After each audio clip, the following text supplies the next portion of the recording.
Properties of jet transform. Jet transform की क्या properties है, इस यहाँ पे हम लोग इसके बारे में देख रहे हैं।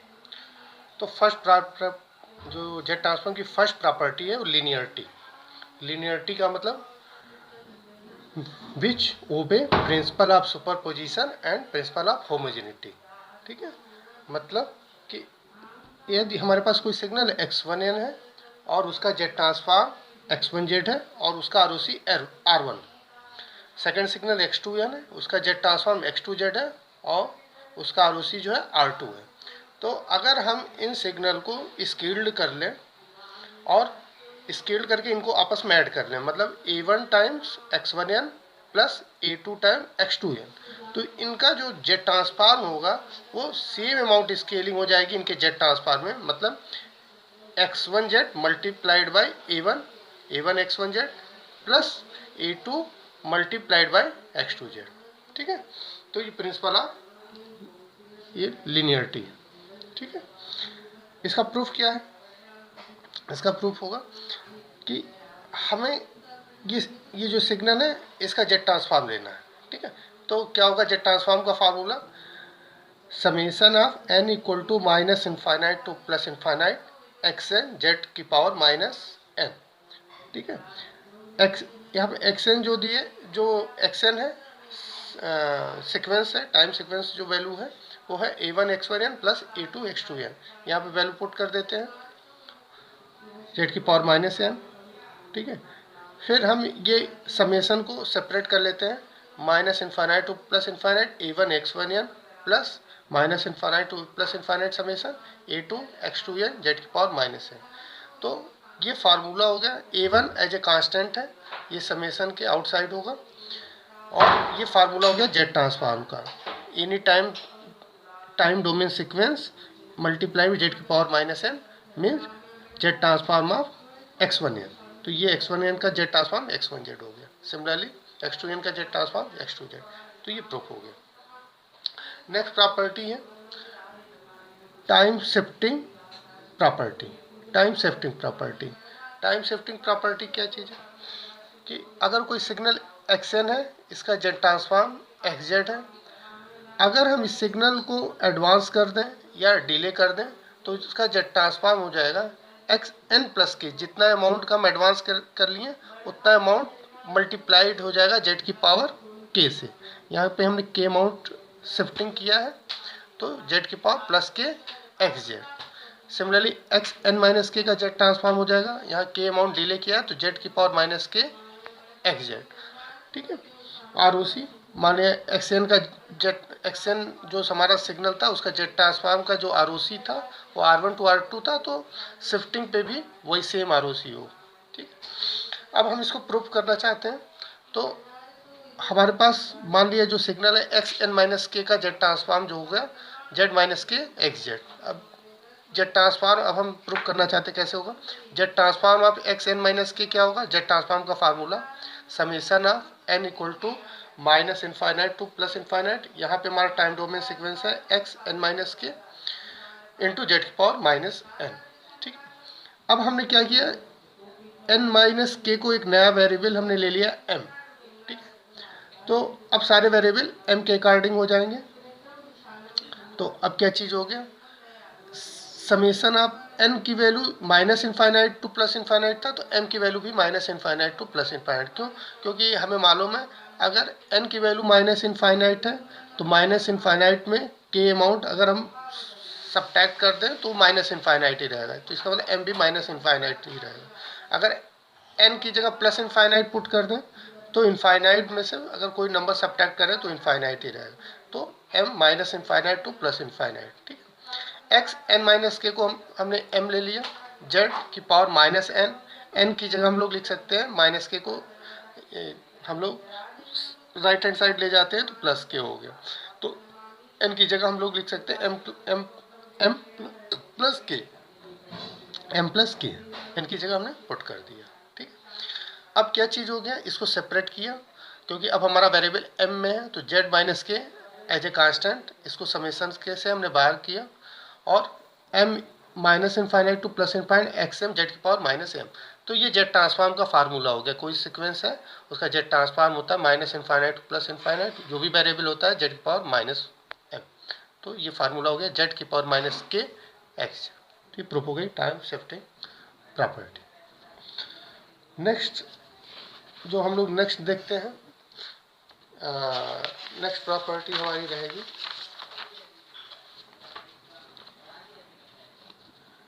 स्केलिंग।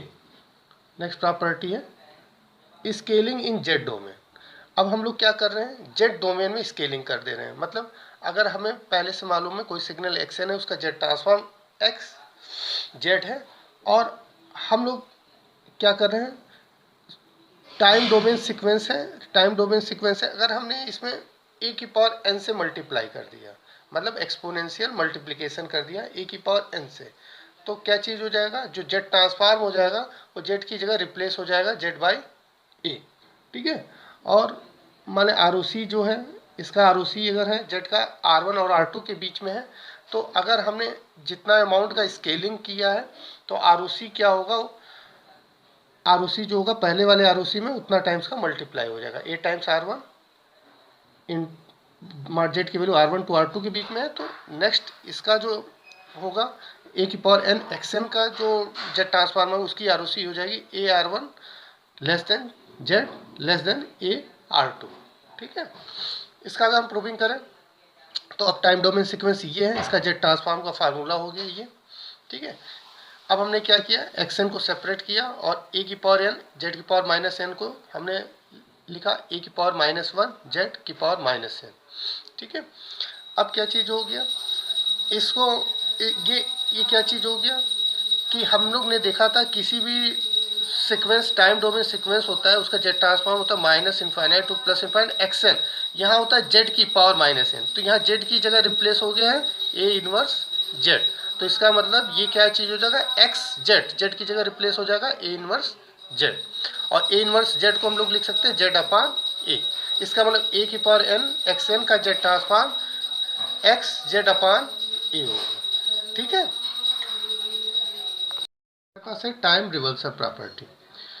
टाइम रिवर्सल प्रॉपर्टी में क्या है कि अगर कोई सीक्वेंस एक्स एन है उसका जेड ट्रांसफॉर्म एक्स जेड है और R O C R one to R two है। ठीक है। अगर हमने क्या किया, एक्स एन की जगह एक्स माइनस एन ले लिया तो उसका जेड ट्रांसफॉर्म जो होगा जेड की जगह रिप्लेस हो जाएगा जेड इनवर्स। ठीक है। और आर ओ सी चेंज हो जाएगी, आर ओ सी क्या चीज़ हो जाएगी, अब आर ओ सी जो हो जाएगी न्यू आर ओ सी वो बार जेड की value one upon R two less than Z less than one upon R one हो जाएगी। ठीक है। ऐसा क्यों हो जाएगी अभी हम बताते हैं। ठीक। अब देखिए Z transform of X of minus N, Z transform of X minus, क्योंकि अब हम इसका जेड ट्रांसफॉर्म लेने जा रहे हैं, तो minus infinite to plus infinite X of minus N Z minus N. ठीक है। अब हमने माइनस एन की जगह न्यू वेरिएबल एम ले लिया, तो लिमिट क्या होगी, एन की वैल्यू माइनस इनफाइनाइट थी, तो m की जगह प्लस इनफाइनाइट हो जाएगा, क्योंकि यहाँ हम n की जगह माइनस इनफाइनाइट पुट करेंगे तो माइनस माइनस प्लस, तो plus infinite to minus infinite minus N Z X M हो गया। यहाँ n की जगह हमारा माइनस एम होगा, माइनस माइनस प्लस एम, तो ये हो गया। अब हम समेशन को ये plus infinite to minus infinite या minus infinite to plus infinite same ही होगा। एक्स एम यहाँ पे हम जेड की power minus one minus M बनाते हैं, तो ये फार्मूला में दिख रहा है जेड ट्रांसफॉर्म का। कोई टाइम डोमेन सीक्वेंस यहाँ जेड की पावर माइनस एन होता था, तो यहाँ जेड की जगह जेड माइनस वन है और माइनस एम है, तो ये क्या हो जाएगा Z transform of X of Z minus one. R O C की बात देखिए, पहले हमारे पास जो आर ओ सी थी वो मार जेड की वैल्यू आर वन और आर टू के बीच में थी। अब हमारा क्या चाहिए, जेड की जगह रिप्लेस हो गया जेड इनवर्स, तो आर वन लेस देन यहाँ जेड इनवर्स, मतलब हमारा पास क्या हो गया R one less than Z inverse. तो इसकी जगह क्या हो गया जेड इनवर्स मतलब वन अपान जेड, और जेड को इधर गया तो mod Z less than one upon R one. एक कंडीशन यहाँ है मार्ट जेड की वैल्यू लेस हो गई one upon R one. Similarly यहाँ पे हमने देखा था जेड की वैल्यू जो थी वो लेस थी आर टू से, अब जेड की जगह रिप्लेस हो गया जेड इनवर्स। ठीक है। तो क्या चीज़ होगा Z inverse less than R two, तो one upon Z Z inverse की जगह वन अपान जेड, और फिर हम R2 को यहाँ लाए और Z को यहाँ ले गए, तो इसका मतलब 1/R2 लेस देन Z। तो इन दोनों को कंबाइंड करते हैं तो हमें पता चला कि Z की वैल्यू 1/R1 से कम है, Z की वैल्यू 1/R1 से कम है, लेकिन 1/R2 से मोर है, 1/R2 से मोर, तो इसकी ROC हो गई। तो ये प्रॉपर्टी हमारी हो गई टाइम रिवर्सल प्रॉपर्टी। नेक्स्ट हमारे पास जो है लिनियरिटी हो गई। नेक्स्ट प्रॉपर्टी है डिफरेंशिएशन। डिफरेंशिएशन इन जेड डोमेन और मल्टीप्लिकेशन बाय रैम। मतलब अगर कोई सिग्नल एक्सएन है, इसका जेड ट्रांसफॉर्म एक्सजेड है और आरओसी R1 to R2, ठीक है। अगर हम टाइम डोमेन सीक्वेंस में, जो टाइम डोमेन सीक्वेंस है उसमें n से मल्टीप्लाई करती है, तो उसका जेड ट्रांसफॉर्म क्या होगा, minus Z one time differentiation of x z, ठीक है। यही वन टाइम्स हमने n से मल्टीप्लाई किया है तो d/dz एक्स जेड हो जाएगा, ठीक है। तो इसका देखिए डिफरेंस, इसका प्रूफ क्या होता है। तो कोई सीक्वेंस एक्सएन है, इसका जेड ट्रांसफॉर्म का ये फार्मूला हो गया। अब हमने क्या किया, जेड एक्स जेड को जेड के रिस्पेक्ट में डिफ्रेंशिएट कर दिया, तो क्या हो गया, यहाँ पे तो जेड नहीं है, जेड यहाँ पर है, ठीक है। तो ये एज ए कांस्टेंट होगा, n equal to minus infinite to plus infinite X N, ये बाहर ही होगा। अब जेड का डिफ्रेंशिएशन क्या चीज़ हो जाएगा, जेड का डिफ्रेंशिएशन हम करेंगे तो ये चीज़ हो जाएगा माइनस एन जेड की पावर -n -1, ठीक है। तो क्या चीज़ होगा, -n जेड की पावर -n -1, ठीक है। तो क्या चीज़ हो गया, अब ये माइनस साइन है, माइनस को हमने समेशन के बाहर किया और ये हो गया minus infinite to plus infinite xn n से मल्टीप्लाई है तो n टाइम्स एक्सएन जेड की पावर -n, और ये जेड की पावर -n इंटू जेड की पावर -1, जेड की पावर -1 हो गया। इसको भी हमने समेशन के आउटसाइड किया तो क्या चीज़ हुआ, माइनस जेड की पावर -1 और n की वैल्यू जो है, n की वैल्यू है minus infinite to plus infinite, तो n की वैल्यू हो गई minus infinite to infinite n X N Z की पावर -n। तो ये क्या हो गया, जेड ट्रांसफॉर्म हो गया। क्या time domain sequence n xn का जेड ट्रांसफॉर्म, ये पूरा n एक्सएन का जेड ट्रांसफॉर्म हो गया, तो Z transform of n xn. इसका मतलब क्या चीज़ हुआ, माइनस जेड इनवर्स है, माइनस जेड इनवर्स है, जेड इनवर्स को हम लिख सकते हैं 1/z और इसको हमने लेफ्ट हैंड साइड भेज दिया, तो क्या चीज़ होगा, और माइनस से मल्टीप्लाई कर दिया तो minus Z D X Z upon D Z हो गया Z transform of N x N. इसका मतलब एन एक्स एन का जेड ट्रांसफॉर्म जो होता है minus Z D X Z upon D Z, और आर ओ सी क्या होती है, सेम एज ए एक्स। तो ये हो गई properties of differentiation. Okay, next property convolution. Next property convolution in time domain. तो अगर कोई सीक्वेंस x1n है, उसका जेड ट्रांसफॉर्म x1z है और आर ओ सी जेड की वैल्यू a1 और b1 के बीच में है, तो और दूसरा सीक्वेंस x2n है, उसका जेड ट्रांसफॉर्म x2z है और उसकी आर ओ सी a2 b2 के बीच में। तो अगर हम टाइम डोमेन सीक्वेंस का कन्वोल्यूशन ले लें तो इनका जो इंडिविजुअल जेड ट्रांसफॉर्म होगा उसके मल्टीप्लिकेशन के इक्वल होगा। ये कन्वोल्यूशन प्रॉपर्टी। प्रूफ देखिए, हमारा टाइम डोमेन सीक्वेंस ये, इसका जेड ट्रांसफॉर्म ये, इसका जेड ट्रांसफॉर्म ये हमने बताया था ये होगा। तो पहले हम इसका x1n कन्वोल्यूशन x2n लेते हैं और इसका फार्मूला लिखते हैं, कन्वोल्यूशन का फार्मूला। तो इसका फार्मूला होता है x1n कन्वोल्यूशन x2n होता है summation of k equal to minus infinite to plus infinite x1 K x2n minus के, ये कन्वोल्यूशन का फार्मूला होगा। हमें चाहिए इसका जेड ट्रांसफॉर्म चाहिए, तो जेड ट्रांसफॉर्म क्या होगा, ये टाइम डोमेन सीक्वेंस है, टाइम डोमेन सीक्वेंस है, तो क्या होता है summation of n equal to minus infinite plus infinite time domain sequence into Z की पावर -n, ठीक है। और हमने अभी ये फार्मूला देखा था, इसका फार्मूला क्या होता है, इस कन्वोल्यूशन का फार्मूला हमने देखा था ये होता है। तो ये वाली वैल्यू हम यहाँ पे पुट करते हैं, तो क्या होगा n equal to minus infinite to plus infinite, और यह फार्मूला जो भी होगा ये पुट करते हैं, फार्मूला हो गया k equal to minus infinite to plus infinite x1 K x2n minus K Z, यहाँ जेड की पावर -n, ठीक है। अब हमने क्या किया, इंटरचेंजिंग आर्डर ऑफ समेशन, यहाँ n की वैल्यू है, यहाँ k है, दोनों डिफरेंट। तो अब हमने k को पहले किया, n को बाद में किया, तो k equal to minus infinite to plus infinite x1 K, ठीक है, और n को के बाद किया तो आफ्टर के तो क्या हो गया N minus infinite to plus infinite X N minus K Z minus N. ठीक है, तो क्या हो गया यहाँ प्रॉपर्टी लगा, हमें मालूम है जेड ट्रांसफॉर्म क्या होता है एक्स एन जेड की पावर माइनस एन, लेकिन यहाँ पे क्या है टाइम शिफ्टिंग, के अमाउंट हमारा सीक्वेंस के अमाउंट शिफ्ट हो रहा है, तो टाइम शिफ्टिंग प्रॉपर्टी से क्या चीज़ हो गया, ये हो गया इसका जेड ट्रांसफॉर्म हो गया जेड की पावर माइनस के एक्स टू जेड। ठीक है, अब क्या हमने किया जेड माइनस के को यहाँ पे पहले किया, तो अब ये जेड ट्रांसफॉर्म हो गया, ये जेड ट्रांसफॉर्म में कोई टाइम डोमेन सीक्वेंस है एक्स एन जेड की पावर माइनस एन, लेकिन यहाँ के है के की वैल्यू, तो क्या चीज़ होगा ये Z transform of x one के, तो ये Z transform of x one के क्या हो जाएगा एक्स वन जेड, और ये एक्स टू जेड पहले से, तो ये कन्वोल्यूशन का प्रूविंग। नेक्स्ट हमारे पास जो है हाँ initial value theorem. Initial value theorem क्या चीज़ होता है, अगर कोई सीक्वेंस एक्स एन है उसका जेड ट्रांसफॉर्म एक्स जेड है, तो इनिशियल वैल्यू थ्योरम क्या कहता है, initial value x zero, initial value जो होती है वो limit Z tends to infinite x Z के इक्वल होती है। ठीक है, तो इसका प्रूफ देखिए, Z transform of causal sequence, हम कॉजल सीक्वेंस की बात करें, कॉजल सीक्वेंस क्या चीज़ होता है, जो हमारे राइट हैंड साइड पे जो सीक्वेंस होते हैं, ठीक है, जो हमारे राइट हैंड से मतलब जीरो या जीरो के बाद इधर के सीक्वेंस कॉजल सीक्वेंस होते हैं, इज गिवन एज, तो अब कॉजल सीक्वेंस अगर है तो माइनस इनफाइनाइट और प्लस इनफाइनाइट की जगह हम सिर्फ जीरो टू इनफाइनाइट लेंगे, क्योंकि माइनस इनफाइनाइट से माइनस वन इसकी वैल्यू जीरो होगी, एक्स एन जेड की पावर माइनस एन। ठीक है, क्योंकि कॉजल जो होगा एक्स एन की वैल्यू जीरो होगी for N less than zero.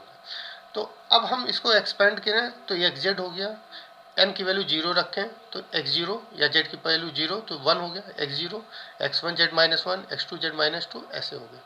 Again हमने क्या किया, limit Z tends to infinite, हमने बोथ साइड जेड लिमिट ले लिया जेड टेंड्स टू इनफाइनाइट, तो क्या हो गया limit Z tends to infinite x z, limit Z tends to infinite x zero. ठीक है, यहाँ तो जेड है नहीं, तो यहाँ पे जेड है, तो limit Z tends to infinite x one z minus one, ऐसे सो।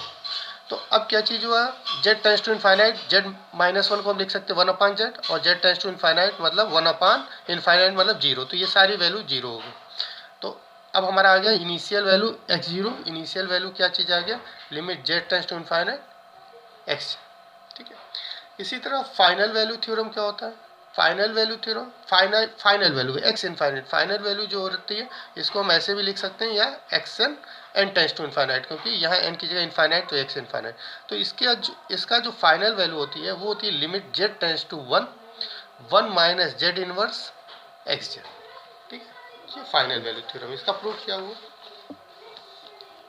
देखिए इसका प्रूफ क्या हुआ, हमें मालूम है टाइम शिफ्टिंग प्रॉपर्टी, अगर हमारे पास कोई signal X N minus one, कोई signal X N minus one, तो इसका जेड ट्रांसफॉर्म क्या होगा जेड की power minus one X Z, ये इक्वेशन नंबर वन दी है।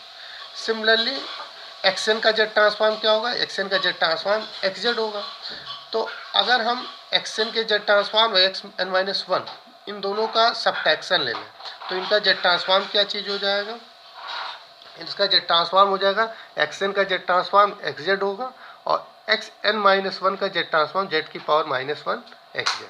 ठीक है, तो इसको हमने माना इक्वेशन नंबर 2 ले लिया। अब हमने क्या किया, the left hand side equation can be written as, तो अगर हम ये तो हमने यहाँ से लिया, फार्मूले से लिया, प्रॉपर्टी से लिया, अब हम इसका जेड ट्रांसफॉर्म फाइंड करना चाहते हैं, ये टाइम डोमेन सीक्वेंस है तो इसका जेड ट्रांसफॉर्म, तो इसका जेड ट्रांसफॉर्म क्या हो जाएगा, कॉजल के लिए हम बात कर रहे हैं, फाइनल वैल्यू थ्योरम कॉजल के लिए zero to infinite time domain sequence into Z की पावर माइनस एन। ठीक है, अब हमने क्या किया, limit n tends to infinite, both side हमने क्या किया ले लिया limit n tends to infinite, तो क्या चीज़ हो गया x N minus one limit n capital N tends to infinite, तो ये क्या हो गया, क्योंकि यहाँ पे जो n की वैल्यू है वो जीरो टू इनफाइनाइट है, यहाँ पे हम इनफाइनाइट की जगह हम n लिख रहे हैं, ये और ये दोनों सेम है, यहाँ इनफाइनाइट है हमने n लिख लिया, और n को कह दिया कि n जो कैपिटल n है वो टेंस टू इनफाइनाइट, तो मतलब ये और ये दोनों सेम, तो इसका मतलब X N minus one Z transform, यहाँ limit n tends to infinite n zero to n, इसको बताने के लिए X N minus X N minus one Z की पावर माइनस, इसको इक्वेशन नंबर 3 कर दिया। तो अब हमें पता चला X N minus X N minus one का जेड ट्रांसफॉर्म, यहाँ से ये पता चला। और ऑलरेडी हम पहले बताए हैं कि एक्स एन माइनस वन का जेड ट्रांसफॉर्म ये होता है। तो 2 और 3 को अगर हम कंपेयर करें तो इसका मतलब ये और ये दोनों सेम, तो इसका मतलब x z minus z inverse x z की वैल्यू सेम होगी limit n tends to infinite 0 to n x N minus one Z की पावर माइनस एन। ठीक है, हमने क्या किया, लिमिट ले लिया z tends to 1 on both side, तो क्या चीज़ हो गया, अब हमारा क्या चीज़ हो गया, लिमिट जेड टेंस टू 1 और x z minus z inverse x Z, Z inverse को हमने 1/z लिख दिया। और यहाँ पे हमारे पास जो हो गया limit z tends to 1, limit z tends to 1 और limit n tends to infinite, limit n tends to infinite 0 to n, और ये वैल्यू हो गई जो ऊपर वाली वैल्यू थी। अब इसको ओपन करते हैं, यहाँ पे एक्स जेड कॉमन लिया तो 1 minus z inverse x Z हो गया। और यहाँ क्या हो गया, जेड टेंस टू 1, तो यहाँ जेड यहाँ पे है 1 की पावर माइनस n, 1 ही होगा, 1 की पावर एनी नंबर 1 ही होता है, तो ये चीज़ हमारे पास आ गया।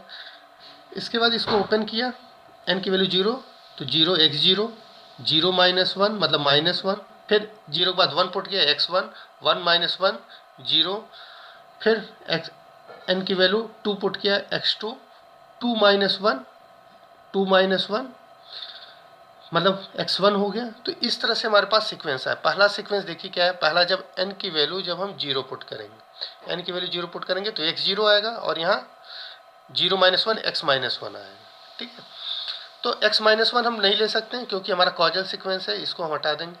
फिर n इक्वल टू 1 पुट जब करेंगे तो n इक्वल टू 1 पुट करेंगे तो x1 आ जाएगा, x1 आएगा और 1 माइनस 1 0 आएगा। ठीक है, तो हमारे पास ये पॉजिटिव नंबर आएगा, ये पॉजिटिव आएगा, ये निगेटिव आएगा।